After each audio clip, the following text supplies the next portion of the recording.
the moment my husband's car pulled out of the driveway. I let out this long, quiet sigh. You know that kind of silence that settles in right after someone leaves? Not peaceful, not comforting, but heavy, like the air suddenly remembers how alone you really are. I stood by the window, watching him turn the corner. He didn't look back. He never does anymore. Just a quick wave, the kind you give a neighbor. And then he was gone. Off on another work trip. 5 days this time. Maybe 6. I stared out into the street for a while, then closed the blinds, trying to shake off that empty feeling. The house was too quiet. Too still. You know, sometimes it's not the noise you miss. It's the presence. The hum of another soul nearby. The comfort of knowing someone sees you, hears you, cares. But lately, it's felt like I'm just here. Like a shadow in my own home. I walked through the living room slowly, barefoot, letting my fingers drag along the top of the couch. There was a cup from this morning still sitting on the side table, his cup. Half-drunk coffee. Cold now. Funny how even that felt more familiar than his touch lately. And I told myself what I always do when he leaves, you'll be fine. Keep yourself busy. Don't overthink it. I turned on the TV, then turned it off again. Checked my phone. No new messages. No missed calls. Just the quiet ache of being forgotten. I walked toward the kitchen, thinking maybe I'd bake something, just to fill the air with some warmth. But before I even reached the counter, I heard it. A knock. 3 soft knocks. Not urgent. Not aggressive. Just there. I froze. My heart skipped like my body knew before my mind could even register it. No one knew I was alone. No one ever came over uninvited. And something in me whispered, don't answer it. But something else, the part of me that's been quietly starving for anything, attention, company, conversation, that part moved my feet toward the door. I peeked through the curtain, just barely. And my stomach flipped. Eric, my husband's best friend, standing there, smiling, holding a small bag in one hand and something unreadable in his eyes. And right there, in that split second, I knew something was about to shift. Something I wouldn't be able to undo. He shouldn't have been there. And yet, a part of me didn't want to shut the door. Before I tell you what happened next, let me ask you something. Have you ever had a moment where temptation came knocking, literally? Where the thing you've quietly longed for shows up on your doorstep, looking right at you? If you've ever felt invisible, if you've ever craved connection more than you could admit out loud, then stay with me. Because this story isn't just about what happened. It's about why it happened. And maybe, just maybe, you'll see a little piece of yourself in the quiet between my words. If you're new here, subscribe to Shocking Infidelity Saga, where we tell real stories that peel back the layers of the human heart. Like, comment, and breathe with me, because what comes next isn't just a story. It's a confession. I'm in my mid-30s. Been married to Mark for 11 years. That's a long time to share a life with someone and still feel this alone. Mark is a good man on paper. Hardworking. Reliable. He provides, shows up when it matters most, at least in the way people expect. But emotionally, he's been gone for a while now. And I don't mean this trip. I mean us. The version of us that used to laugh at nothing, talk for hours, or hold hands just because. It's been years since that version showed up. Most days, I feel more like his assistant than his wife. Reminders about meetings, packing his bags, answering his calls when he's too busy. We talk logistics, not feelings. We exchange schedules, not glances. Our daughter, Mia, is 8. She's bright, full of questions, always humming to herself. But she's at her grandmother's for the week, which means for the first time in months, the house is completely still. It's a cozy, 2-story place in a quiet neighborhood. The kind of home people drive by and think, that must be a happy family. But inside, it's just walls. Walls that hear more silence than conversation. Walls that watch 2 people drift further apart while pretending it's fine. I used to decorate every corner. Add little touches, candles, cushions, soft lights.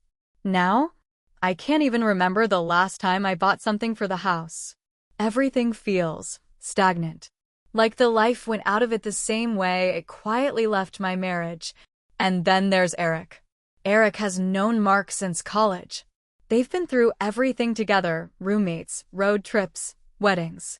Mark calls him the brother he never had. Eric's different from Mark. He's smoother, charming in that way that makes you laugh before you realize what he said. He's single, free. Always seems so alive, like the world hasn't worn him down the way it's worn Mark. He's been over 100 times. Barbecues, birthdays, holidays. Always with that smile, that knowing look. And I'll admit, there were moments, quiet, quick ones, where I caught him watching me. Not in a disrespectful way, but in a way that made me feel visible. And Mark? He never noticed. He trusted Eric completely. And maybe that was the problem.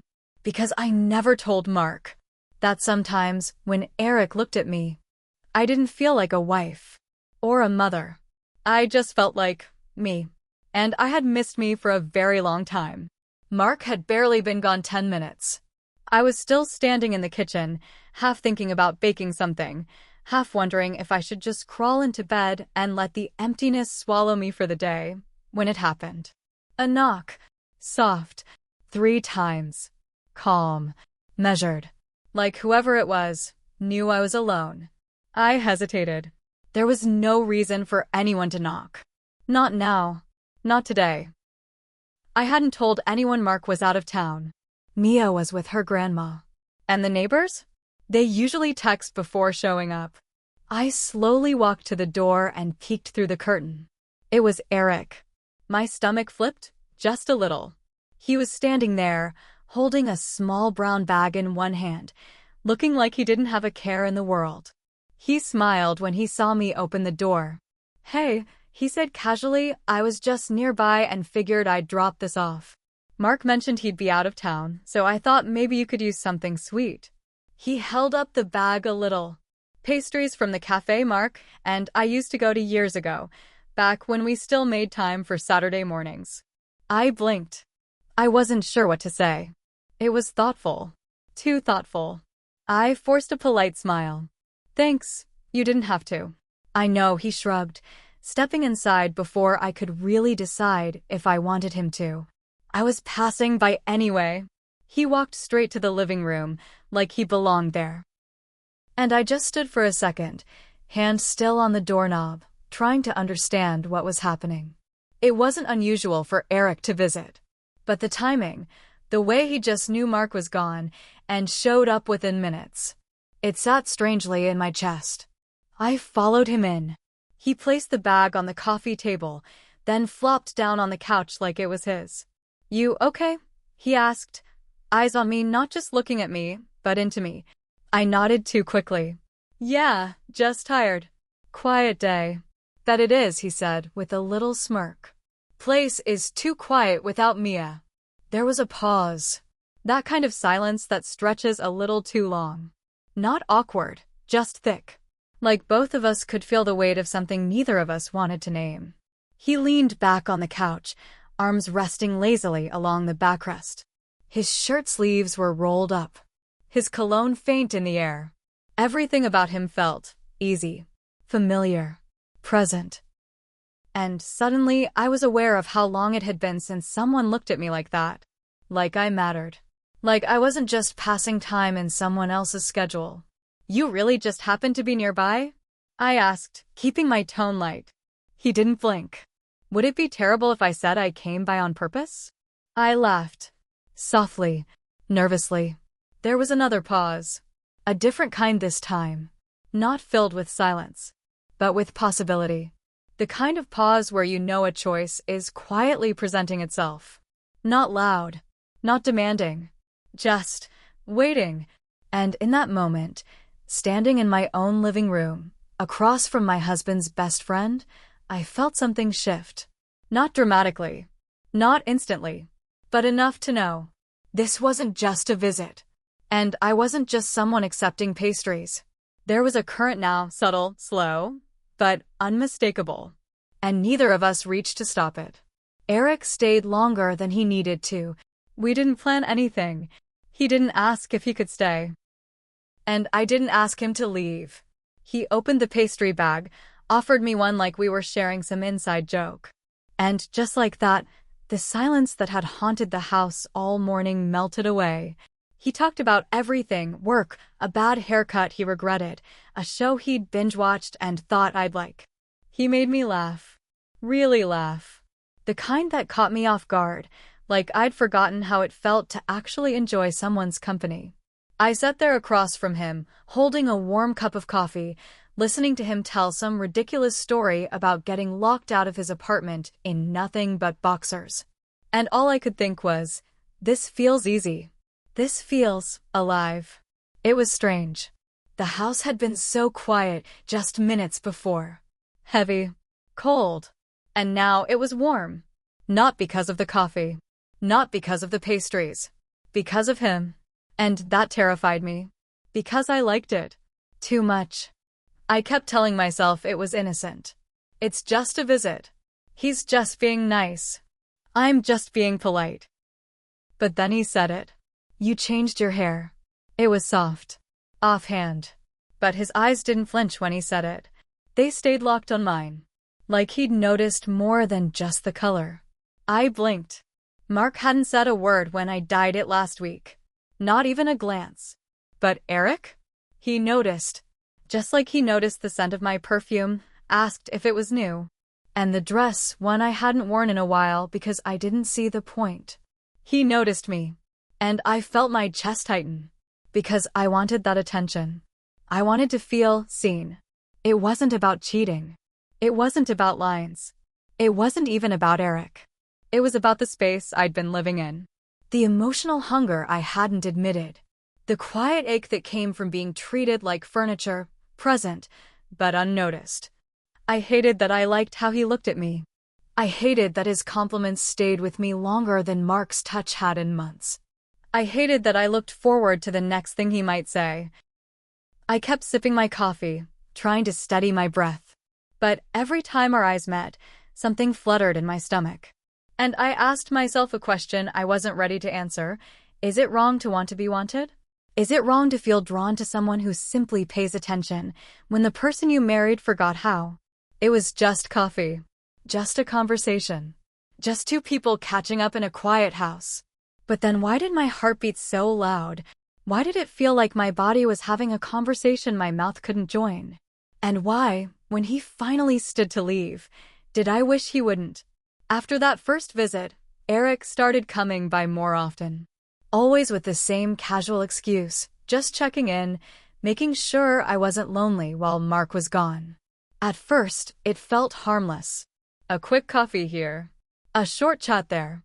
But soon, it wasn't just passing by. He'd come in the evenings. Bring takeout. A bottle of wine. A story to tell. A reason to stay. I didn't stop him. I didn't question it. And deep down, I didn't want to. The second night he came, he brought Thai food, my favorite. Said he remembered from a dinner we all had years ago. Mark never remembered things like that. We sat at the table, talking like two old friends who somehow skipped all the awkward years. He made me laugh until my face hurt. Real laughter. Not the forced kind you give at work or when someone tells a joke you don't really hear. He started sharing stories about Mark from college, things I'd never heard before.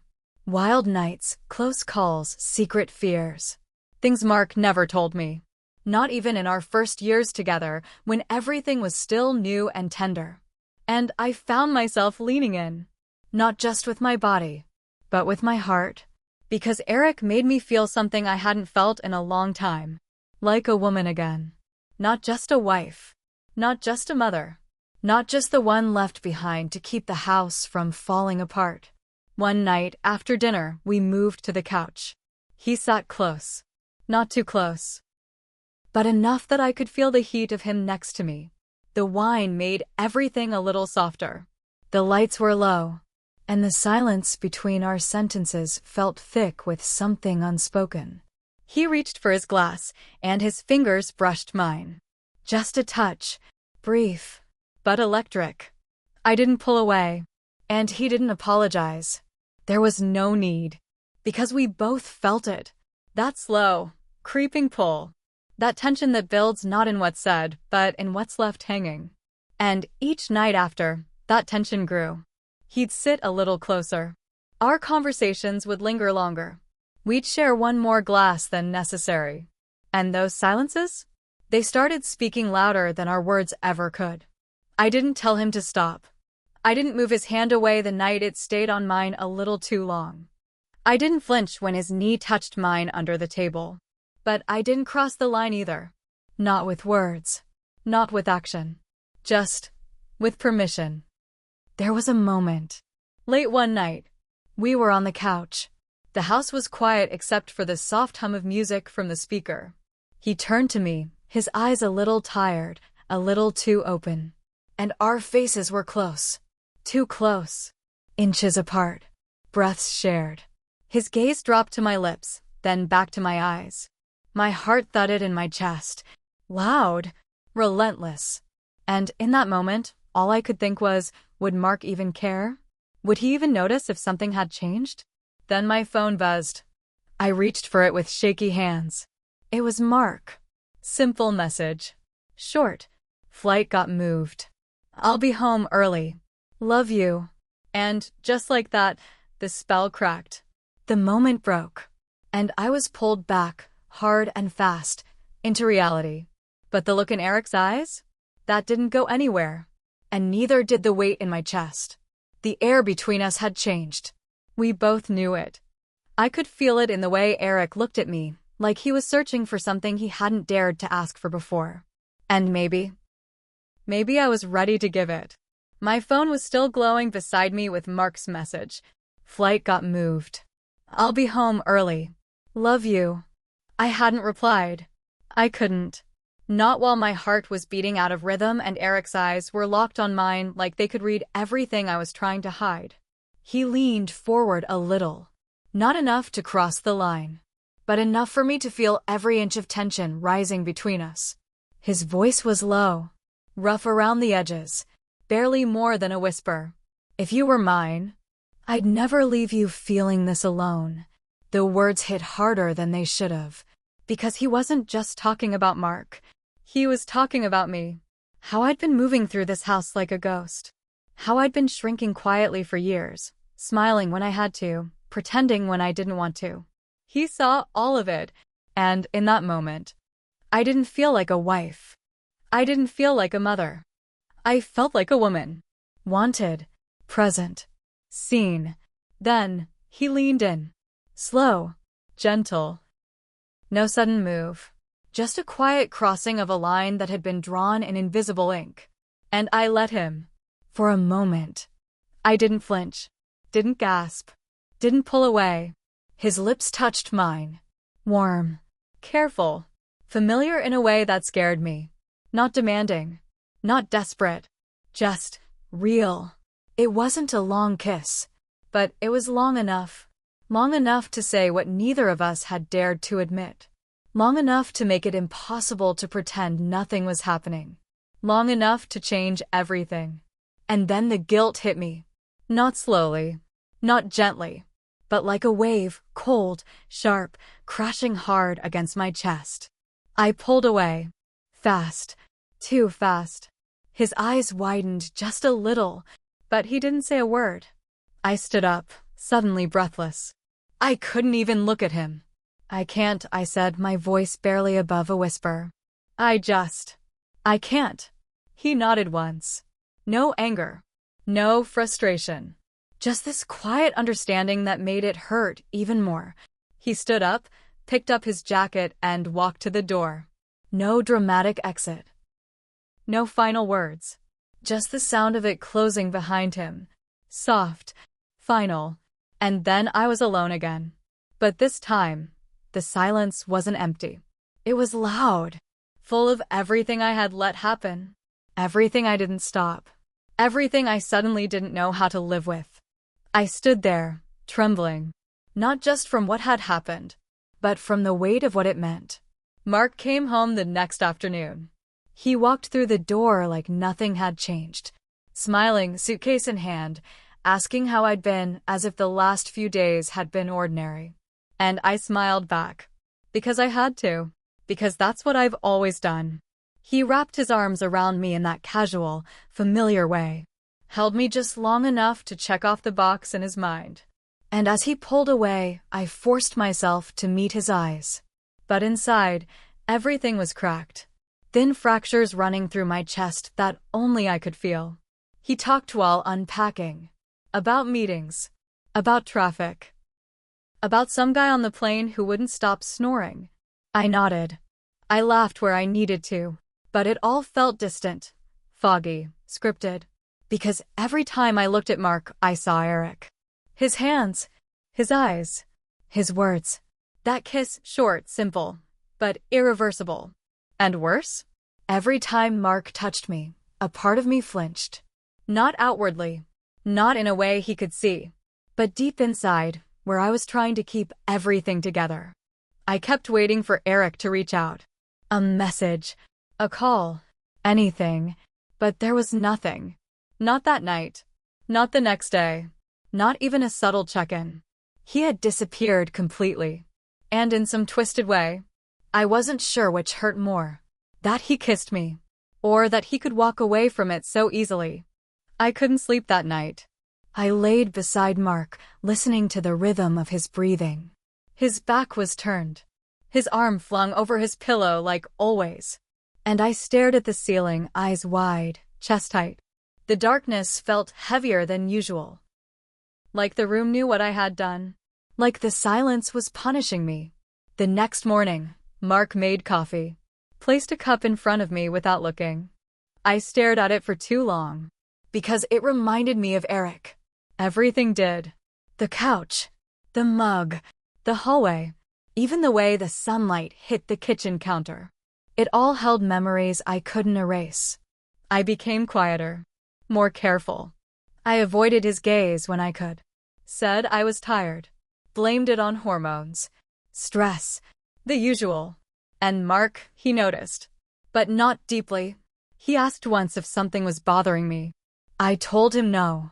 He didn't ask again. Because that's how it's always been. Surface level concern. Enough to feel like he tried. But never enough to see through me. And maybe that's why it happened in the first place. Because somewhere along the way, I stopped being someone he looked at. And started being someone he looked past. But Eric didn't. And that truth clung to me like a second skin. I was living in the same house. Wearing the same clothes. Making the same small talk. But everything inside me had shifted. And I didn't know how to go back. I've asked myself the same question every night since it happened. Over and over like a whisper that won't leave me alone. Did I cheat? Or was I just starving? Starving for something that used to live here but hasn't visited in years. Touch. Tenderness. The feeling of being chosen, not out of habit, but out of want. I didn't sleep with him. I didn't plan any of it. But when his lips met mine, I didn't stop him. Not right away. And what does that make me? Because part of me, a part one hate admitting even to myself, still wonders what would have happened if Mark's text hadn't come through at that exact moment. Would I have let it go further? Would I have let the silence between us dissolve completely? I look at Mark sometimes, and I feel like a stranger in my own marriage. He jokes. He moves around me. He checks the locks before bed. But he doesn't see me. Not the way Eric did. And that's the part that haunts me the most. Not the kiss. Not the guilt. But the longing that came after. Because I haven't stopped thinking about Eric. Not even for a day. I wonder if he regrets it. I wonder if he thinks about me. I wonder why he disappeared so quickly. Did he feel ashamed? Did he want more? Or was I just a moment for him? There are times late at night, when the house is dark and Mark is asleep, when I wish my phone would light up. Just his name. Just one message. But then I remember how close I came to losing myself in something I can't ever explain. And I pray it stays quiet. Because I don't trust myself. Not with him. Not with the version of me that came alive when he looked at me like I mattered. The house is quiet again. But now it echoes. Everything feels louder than it used to. The floor creaks sharper. The clock ticks slower. My thoughts, they don't leave. I used to feel numb. Now I feel everything, all at once. And I don't know what's worse. Maybe I crossed a line. Maybe I shattered something that was already cracked. Or maybe there was never a line at all. Just space. Too much space. Waiting to be filled by something, anything, that made me feel real again. Have you ever made a choice that didn't feel wrong when it was happening? Not because you were reckless or heartless, but because, in that moment, it felt like relief? And then after, when the air cleared and reality crept back and you realized the weight of it, that's what this feels like. Not a scandal, not a betrayal, but a mistake soaked in need. So I ask you, was it emotional cheating? Or was I just human? Because I wasn't chasing excitement. I wasn't looking for a secret. I was just lonely. Is that an excuse? Or is it the kind of truth we don't say out loud? Tell me, have you ever found yourself standing at the edge of a decision, not knowing if it's right or wrong, only knowing it makes you feel alive again? If you have. If you've ever felt torn between loyalty and loneliness, between what you owe someone and what your heart is quietly begging for, please tell me in the comments. Because right now, I need to know I'm not the only one who's ever been here. Not the only one who's ever slipped into something unexpected, just to feel seen again. And if this story stirred something in you, like, subscribe, and turn on the bell for Shocking Infidelity Saga, where we peel back the layers of the human heart, one story at a time. Sometimes, betrayal doesn't come with fire and fury. It doesn't crash through the door or scream in the hallway. Sometimes, it wears a smile, a warm voice, a kind word at just the right time. Sometimes, it feels like comfort. But the price of one moment, one quiet moment when you let yourself feel again, might be the silence that follows you, the ache that settles deep in your chest, the questions that never stop echoing, because the weight of what almost happened, or what barely did, can stay with you far longer than anything physical ever could. And now, I carry that silence. Not because I'm proud of what I did, but because I still don't know if what I needed makes me guilty. Or just human.